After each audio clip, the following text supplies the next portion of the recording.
हाय viewers, आज हम आपके लिए जो टॉपिक लेकर आए हैं वो है single stage transistor amplifier. Transistor के बारे में मैंने आपको पहले ही बता दिया है, कैसे ऑपरेट करता है, क्या करता है, सारी चीज़ें मैंने आपको बता दी है इसमें। अगर आप वो पढ़ना चाहते हैं तो पुराना वीडियो आपको देखना पड़ेगा, तो उसके लिए चैनल आप सब्सक्राइब कर लीजिए और बेल आइकन को दबा लीजिए ताकि आपको नोटिफिकेशन मिलता रहे कि कौन से नए वीडियोज़ आ रहे हैं।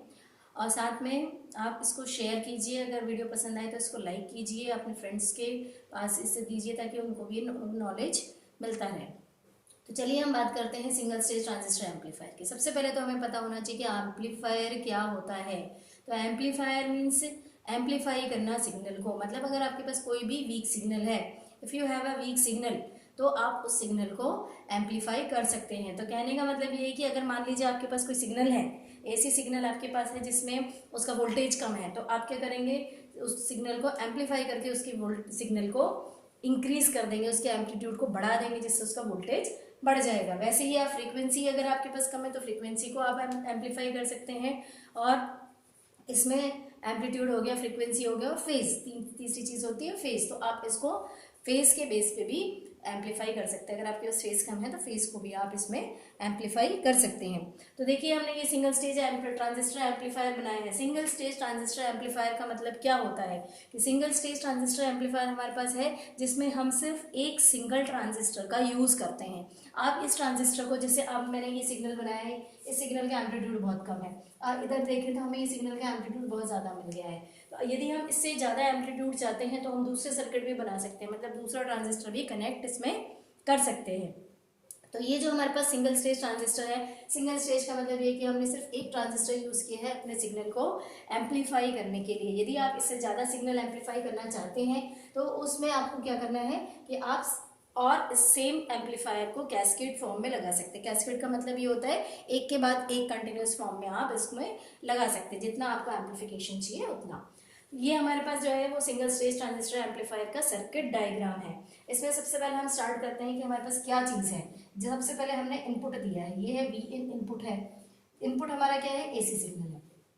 अब इस सर्किट में जो हमने दिया है उस सर्किट को हमने टोटल 3 से 4 पार्ट में डिवाइड किया हुआ है। सबसे पहले हमारे पास ट्रांजिस्टर हमने बता दिया कि सिंगल स्टेज है। दूसरा है इसमें बायसिंग। ट्रांजिस्टर जब तक बायस नहीं होगा तब तक आपका ट्रांजिस्टर काम नहीं करेगा, बिल्कुल भी काम नहीं करेगा। तो यहाँ पर बायसिंग सर्किट में हमने सबसे पहले जो यूज किया है वो है बायसिंग सर्किट की बात कर रहे हैं हम। तो बायसिंग सर्किट आपकी किस किस चीजों से मिलकर बन रही है, R1, R2 और RE। ये 3 रजिस्टर आपने यूज किया है जिसमें आपने इस सर्किट को या इस ट्रांजिस्टर को बायस किया है। तो ये सर्किट कहलाता है बायसिंग सर्किट। और इस सर्किट का नाम है voltage divider biasing circuit. Voltage divider मतलब R1 R2 की वैल्यू सेम होती है लगभग, और इनमें जो वोल्टेज यहाँ से VCC से आ रहा है उसको डिवाइड करके हम ट्रांजिस्टर को बायस करते हैं। जो इनपुट सिग्नल है उससे हमारा ट्रांजिस्टर बायस नहीं होता, जबकि जो हम VCC DC वोल्टेज लगा रहे हैं उसको हम डिवाइड करके हमारे ट्रांजिस्टर को बायसिंग प्रोवाइड करते हैं। तो ये हमारे पास क्या है, बायसिंग सर्किट हमें मिले। फिर हमने वी इन को हमने किसके थ्रू दिया है, सी इन के थ्रू दिया है। सी इन क्या है, हमारे पास इनपुट कैपेसिटर है। ये हम इनपुट कैपेसिटर, ये जो हमारे पास इनपुट कैपेसिटर है ये हमने लगाया है क्या, सी इन। सी इन वैसे ही आपको दिख रहा है कि इनपुट कैपेसिटर मींस इसके थ्रू हमारा इनपुट जाएगा। जब हमारा इनपुट इसके थ्रू जाता है, कैपेसिटर के थ्रू जाता है हमारा इनपुट, तो उस इनपुट में क्या होता है, आपके पास ये सी इन जो होता है passes only AC signal and blocks DC signal. अगर आपके पास दिए गए इनपुट में कोई भी या थोड़ी सी भी पॉइंट में DC सिग्नल के आपको मिलता है तो उसको यहाँ पर क्या कर देगा, इनपुट पे ही उसको ब्लॉक कर देगा ताकि वो DC का एम्पलीफिकेशन ना करे, सिर्फ AC सिग्नल का वो एम्पलीफिकेशन आपको आउटपुट पर प्रोवाइड करेगा। इस सिग्नल को हम कपलिंग कैपेसिटर भी बोल सकते हैं। सॉरी, इस कैपेसिटर सी इन को कपलिंग कैपेसिटर भी बोलते हैं कि यहाँ से इस इनपुट को इसके बेस पे, ट्रांजिस्टर के बेस पे वो कपल करता है, तभी वो उस पर इनपुट के तौर पर जाता है। उसके बाद जो हमारी तीसरा पार्ट है, ये हमने कैपेसिटर एक यहाँ पर भी लगाया है, सीई कैपेसिटर। ये जो सीई कैपेसिटर है इसकी क्या वैल्यू है, अगर आप ये नहीं लगाएंगे, अगर आप सीई को नहीं लगाते हैं तो आपके पास क्या नुकसान होगा, ये नुकसान होगा कि आपका जो सिग्नल एम्पलीफाई होकर मिलेगा उसको लो रेजिस्टेंस पाथ नहीं मिलेगा, तो क्या होगा, वो यहाँ पर वोल्टेज को ड्रॉप कर देगा। तो आपका जो सिग्नल यहाँ पे इतना एम्पलीफाई होकर आ रहा है वो नहीं होगा, यहाँ पर वोल्टेज ड्रॉप आपको दिखेगा। तो आपको इस कैपेसिटर को लगाना पड़ेगा। तो ये सीई क्या है आपका, एमीटर कैपेसिटर।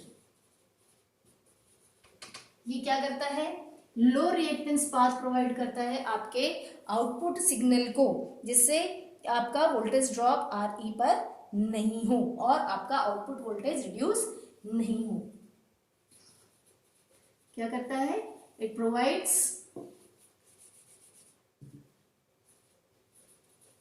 लो रिएक्टेंस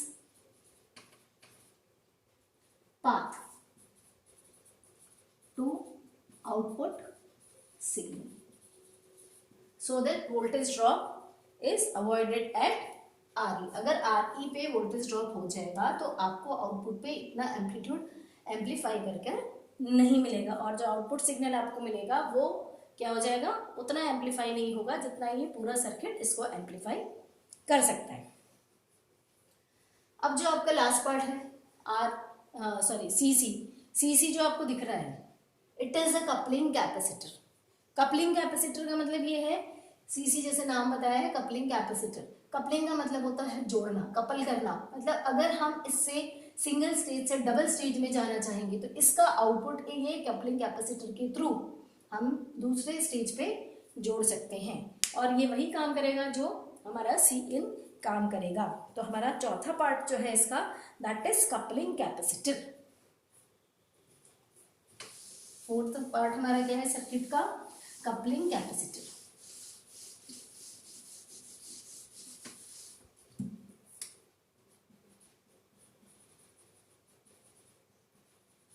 कपलिंग कैपेसिटर सीसी से हमने डिनोट किया है, couples output of one stage amplifier to another stage। जो आपका RL है, it is a load resistor जिसके अक्रॉस आप वोल्टेज को ऑब्जर्व कर सकते हैं। ये जो वोल्टेज आउटपुट आपको मिला है वो RL लोड के अक्रॉस क्या होगा, आपको मिलेगा। मीन्स जो वोल्टेज ड्रॉप होगा टोटल रिजल्ट का, वो आपको आउटपुट जो है वो लोड रेजिस्टर के अक्रॉस मिलेगा। तो इसमें क्या होगा, जब आपके सर्किट में सबसे पहले आपने बाइसिंग प्रोवाइड किया, ट्रांजिस्टर को बाइसिंग मिल गया, कैपेसिटर इनपुट जो है आपका इनपुट कैपेसिटर उसने सिग्नल को पास किया। सिग्नल पास करने के बाद जो हमारे पास बाइसिंग मिलने के बाद ट्रांजिस्टर ने सिग्नल को एम्पलीफाई किया। एम्पलीफाई करने के बाद आपकी जो सी है उसने लो रिएक्टेंस पाथ प्रोवाइड किया, और जो सिग्नल एम्पलीफाई हुआ वो आरए पे ना आके, ग्राउंड ना होके, वो सीधा कहाँ जाएगा, आपके आउटपुट पे जाएगा, और आउटपुट से कपलिंग होकर वो लोड रजिस्टर पे जाएगा, और लोड रजिस्टर पे आपको आउटपुट विजिबल हो जाएगा। जो आपको आउटपुट दिख रहा है, इनपुट के कंपैरिजन में आपको आउटपुट क्या दिख रहा है कि वो उसका एम्पलीट्यूड इंक्रीज हो गया है। लेकिन आप इस आउटपुट को ऑब्जर्व भी करेंगे तो ये देखेंगे कि जो सिग्नल हमारे पास जीरो से जब हमने चालू किया था तो ये पॉजिटिव साइकिल थी। मीन्स जब यहाँ पे पॉजिटिव साइकिल आएगी तो आपका जो आउटपुट यहाँ पे मिलेगा वो रिवर्स साइकिल में, जैसे जैसे ये पॉजिटिव साइकिल इंक्रीज होती जाएगी वैसे वैसे ये रिवर्स में इसका डिक्रीमेंट आपको दिखता जाएगा। और जब इसकी नेगेटिव साइकिल आएगी, जब नेगेटिव साइकिल आएगी तो इसमें पॉजिटिव आउटपुट आपको दिखता जाएगा। जैसे जैसे ये नेगेटिव साइकिल डिक्रीमेंट की तरफ जाएगी, पॉजिटिव साइकिल इंक्रीमेंट की तरफ आपको जाती हुई दिखेगी। मीन्स ये है कि जो आउटपुट आपको मिलेगा सिंगल स्टेज ट्रांजिस्टर एम्पलीफायर में वो 180 डिग्री आउट ऑफ फेज होगा। 180 डिग्री आउट ऑफ फेज मतलब आप अगर इनपुट में साइन सिग्नल दे रहे हैं तो आपको आउटपुट पे कोसाइन सिग्नल मिलेगा, और यदि इनपुट पे कोसाइन सिग्नल दे रहे हैं तो आपको आउटपुट पर साइन सिग्नल मिलेगा। 180 डिग्री का आपको फेज डिफरेंस मिलेगा, और ये जो फेज डिफरेंस है आपको इजीली दिख जाएगा जब आप इस पे लोड लाइन की स्टडी करेंगे। तो हम नेक्स्ट क्या करते हैं, पहले देख लेते हैं कि हमारा लोड लाइन कहाँ बन रहा है, उसके बाद फिर हमारा आउटपुट कैसे होगा। तो इसको हम ग्राफिकली डेमोन्स्ट्रेट करके आपको बता देते हैं। ग्राफिकल रिप्रेजेंटेशन करेंगे इसके बाद अपन इसका।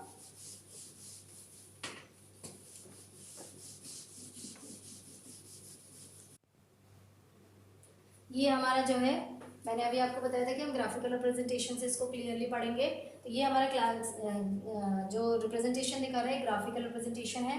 अगर ध्यान से देखिए तो ये हमारा क्या है, VCE और IC के बीच में हमारा ग्राफ खींचा हुआ है। And this is the output characteristics curve of the transistor amplifier. ये आउटपुट कैरेक्टरिस्टिक्स कर्व है जो मैंने आपको पहले भी वीडियो में बताया था। तो इस आउटपुट कैरेक्टरिस्टिक्स में कर्व में ही हम अपनी वैल्यू को कैलकुलेट करके हम निकालने की कोशिश करेंगे।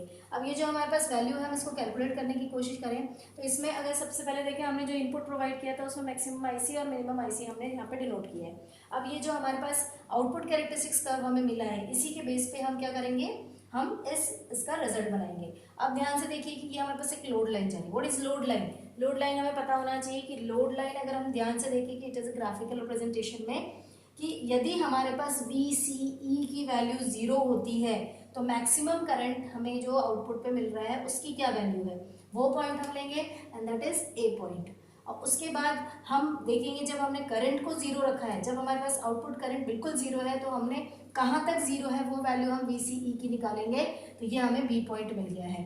तो A और B पॉइंट को जब हम जोड़ेंगे आउटपुट कैरेक्टरिस्टिक्स कर्व में तो जो लाइन हमें स्ट्रेट लाइन मिलेंगे that is a load line. और इसी लोड लाइन के बेस पे आपको आउटपुट मिलेगा। हमने लोड लाइन पॉइंट हर जगह मार्क कर लिया है कि हमारे पास ये लोड लाइन कहाँ मिलती है, ऑपरेटिंग पॉइंट पे। हर जगह का ऑपरेटिंग पॉइंट ट्रांजिस्टर कहाँ ऑपरेट करता है ये हमें मिल जाता है। तो जब ऑपरेटिंग पॉइंट हमें मिलेगा तो उसके बाद ही हमें आउटपुट मिलेगा। तो जब हम कैरेक्टरिस्टिक्स कर्व की बात करते हैं तो हमारे पास ये जो हमने जो आउटपुट कैरेक्टरिस्टिक्स निकालते हैं, जब हमारे पास इनपुट करंट को हम कांस्टेंट ले लेकर चलते हैं। जैसे हमने मान लिया I1 I2 I3 हमने कांस्टेंट ले लिया, या हम I1 I2 I3 ले सकते हैं। मिनिमम वैल्यू के लिए हमें ये मिलेगा, उससे बढ़ाएंगे तो हम ये, उससे बढ़ाएंगे तो और ऊपर हम जाएंगे। तो यहाँ पे हम देख रहे हैं कि जब 0 पॉइंट हमारे पास यहाँ पे स्टार्टिंग है तो यहाँ पे ये कहाँ है, सेंट्रल लाइन पे। तो सेंट्रल लाइन पे हमारा ऑपरेटिंग पॉइंट कब चालू होगा, जब चालू होगा तो ये हमारे 0 पॉइंट देगा। यहाँ हमारे पास स्टार्टिंग मैक्सिमम पर गया है तो मैक्सिमम पॉइंट हमारा क्या है, यहाँ पे ऑपरेटिंग पॉइंट पे देख रहे हैं तो हमें ये आउटपुट हमें मिलेगा। दिस इज करंट आउटपुट, ये हमें IC मिलेगी यहाँ पर। This is current output. तो करंट आउटपुट हमें क्या मिलेगा, इस तरह से हमें मिल जाएगा। एक एक पॉइंट पे ऑपरेटिंग पॉइंट से हमें रिजल्ट मिलेगा। तो करंट आउटपुट जो आपका रहेगा वो तो सेम फेज में रहेगा, लेकिन जो वोल्टेज आउटपुट आपको मिलेगा वो कहाँ मिलेगा, आपको नीचे मिलेगा। तो नीचे मिलेगा तो आपने यहाँ पे ऑपरेटिंग पॉइंट से हमने मार्किंग कर ली, minimum value maximum value VCE की निकाल ली। अब इसके बीच में जब आप ग्राफ प्लॉट करोगे तो जैसे जैसे ये पॉजिटिव साइकिल बढ़ेगी वैसे वैसे ये नेगेटिव साइकिल डिक्रीज होगी। और जब वो नेगेटिव साइकिल डिक्रीज होने लगेगी तो ये पॉजिटिव साइकिल में आपको इंक्रीमेंट शो करेगा। तो इन दोनों के बीच में आपका 180 डिग्री का फेज डिफरेंस है और यही चीज़ आपके आउटपुट पे आपको मिलता है। So that's all for this topic. Will meet with the next topic. Thank you viewers. यदि कोई क्वेश्चन हो तो आप उसको ज़रूर पुट अप करें, उसका सॉल्यूशन हम देंगे। Thank you.